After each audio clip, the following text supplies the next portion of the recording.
เจ้าแบบซอยกันเขาเจ้ามาแต่เด็กแห่พกแห่พามจุบเจือได้บ่เอาบัดทั้งน้องๆเพิ่นผิดกันตอนใดซั่นแห่แล้วบ่หรือว่ายังบ่ทันแห่โอ้ยเขาตกแตกตะคืนนี่บ่ได้อันนี้น่ะตกแตกกันนี่ใช่ดอกดูได้ยินอยู่บ่มาถามผู้ใกล้จังได๋เป็นจังไดเนาะเข้าก็บ่ได้ว่าดังไปอย่างนั้นตกแตกกันนั่นแหละธรรมดานี่เด็กน้อยผัวเมียเนาะพ่อแม่ผิดค กัน นใจฮอดน่ะตั้งแต่เมื่อคืนนี้พุ่นก็แปลกๆนั่นแล้วจะกินข้าวบ่ผัวว่าเกิดนั่นอย่างนี้ผัวอยากกินข้าวแต่ว่าเมียน่ะอยากเวียกเนาะคือว่าเท่านั้นล่ะซาได้ยินจักน้ำข้าวคักดอกเมื่อเช้านี่ก็ตื่นมาเขาก็ให้ทุกคนให้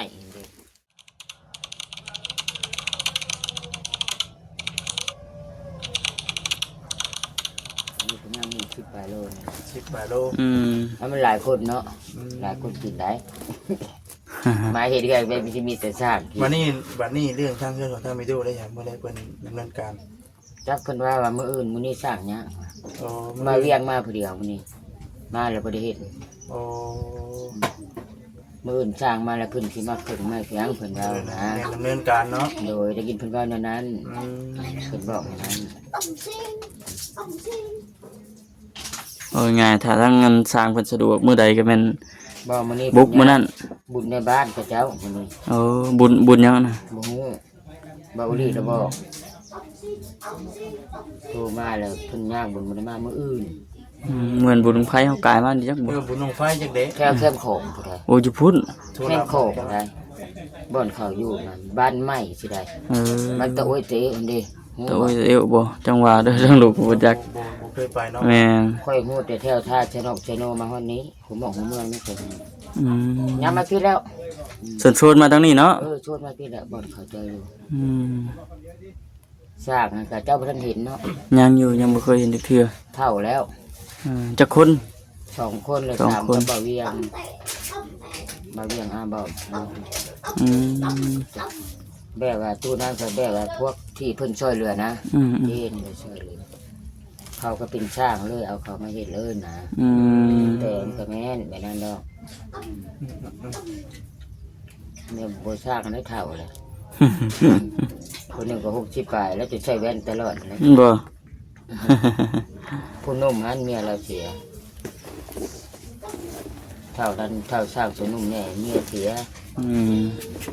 จุดนั่นดินนั่นแหละดินเขาเองนั่นแหละดินนั่นแหละจุดนั่นดินเองเลยมื้อนี้แล้วก็ปรุงพิจารณ์ข้าวใหม่เด้มื้อนี้ฮะว่าเหล้า8 แก้วไก่8 ตัวเด้เงินเอาลาบ่ได้ยกย้ายมีหยังมาเด้เขาก็ป้าไม้ระบานเมืองเนาะว้าวนั่นแล้วแปลว่าบ่ได้เข้าบ้านนะบ่ได้ยกย้ายมาเอาตายแล้วเขาก็พังในดินตัวเองเลยเพิ่นไปพังในดินพี่ประชาเขาแห้งเสียหลายแล้วแห้งใหม่ตื่มเลยติโอ้ยแห้งหลายนะทางค่อยก็ถึกบ่เลยนะถึกบ่เลยเนาะถึกแล้วฮู้บ่เลยติโอ้แล้วปวดไปอีกบ่ได้ยกย้ายมาตัวนะประมาณยกย้ายนี่ได้เข้ามาอยู่ในบ้านนี่เขาอยู่พุ่นน้องอยู่บ้านน้อยหน่วยหนึ่งก็เข้าสมาคมอยู่พุ่นทุกพี่เขาบ่ได้เข้าก็เกิดแบบเข้าเบิด2บ้านตรงนี้เนาะไก่กามีใครหรือบ่เขาตายเพราะจะได้จับไปขาย40 ชบนึงแล้วเข้าจากบ้านน้อยชบนึง40บ้านใหญ่แบบเขามักเชรุเท่าหลายอันค่าประกันภัยอันบ่แม่นค่อยระบบเข้านะก็ยังเขาหาบ่ทันเขาบ่ได้ให้ค่าได้เขาเก็บได้เลย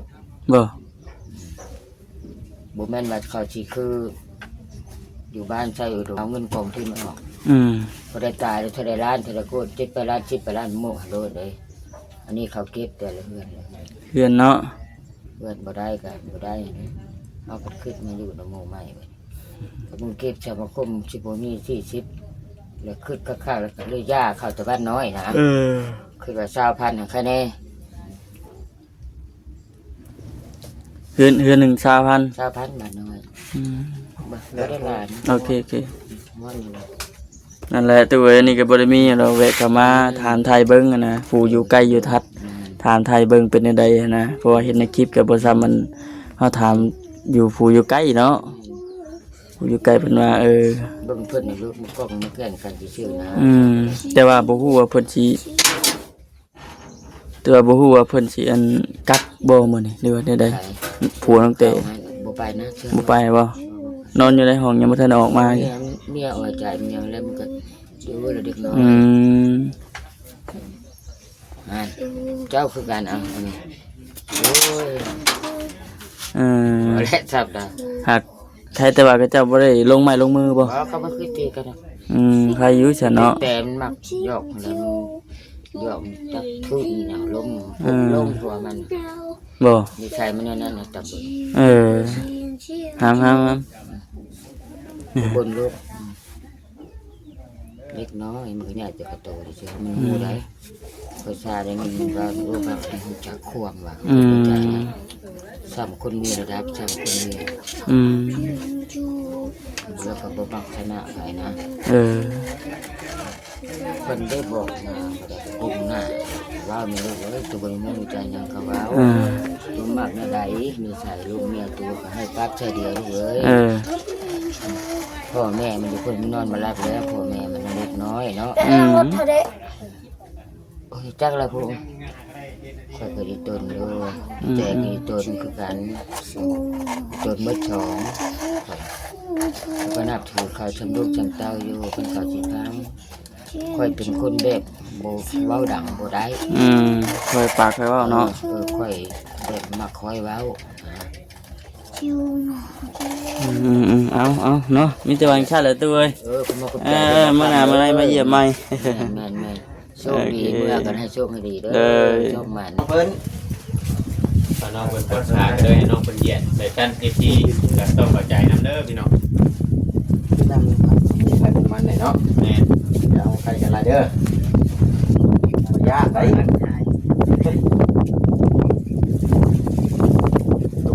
ลุงแท้นี่เด้อไผขึ้นมามูมันบ่เอาเลยเข้าพิธีเลยเข้าพิธีเลยบ่เนี่ยเข้ามาใครเข้าแล้วนี่ฮะบ่เข้าพิธีบ่ครับนี่ตั้งแล้ว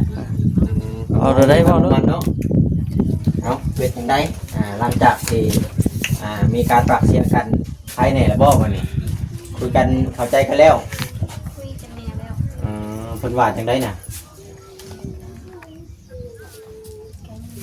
ยังให้คำตอบอยู่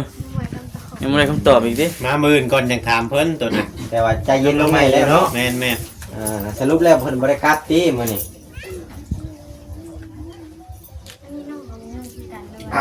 ยังตอบบ่ได้ตอบบ่ได้อีกบ่ได้ให้คำตอบเลยบ่ต้องให้เพิ่นกลับก็อย่า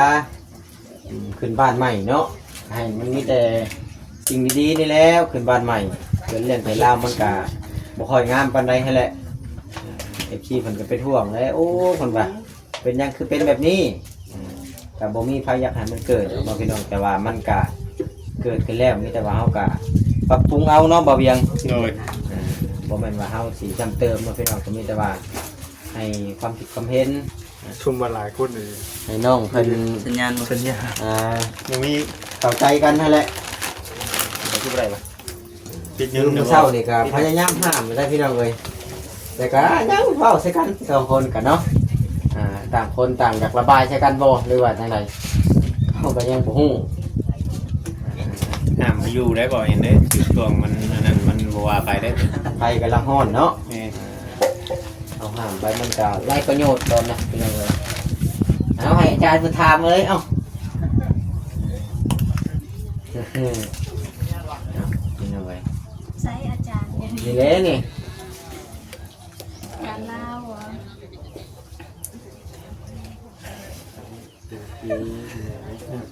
ก็คือว่าหั่นแหละ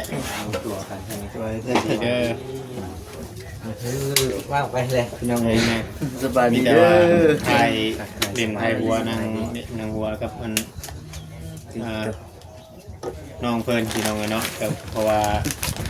เช้านี้ก็มันก็เป็นเรื่องที่อันบ่คักปานใดในการขึ้นบ้านขึ้นเรือนก็ได้เนี่ยเฮาอยากเห็นห้อยยิ้มแย้มแจ่มใสมาแบบมาให้ห้องหรือว่าพิดเถียงกัน เป็นอันบ่คักบาง FC ก็เพิ่นก็รอเบิ่งอยู่เด้มือขึ้นบ้านใหม่เป็นจังซี่นะว่ามันได้เกิดไปได้ก็ต้องกราบขอโทษขออภัยนำ FC หรือว่าผู้หลักผู้ใหญ่หลายๆ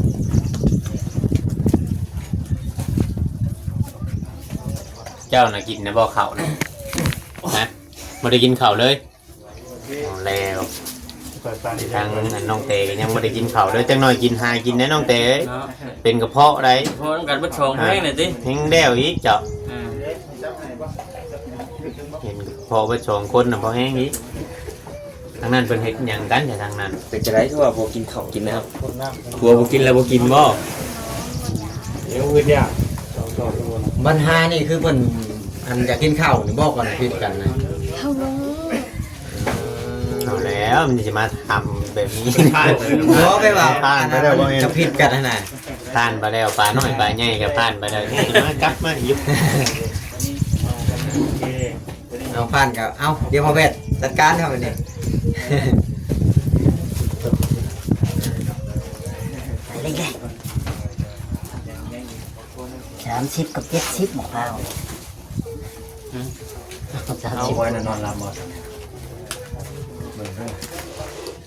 น่าบัดสิว่านอกแต่ค้างไว้อีกแล้วบ่ให้ออกไม้แล้วนะ ใส่เข่าเนาะ รับบ่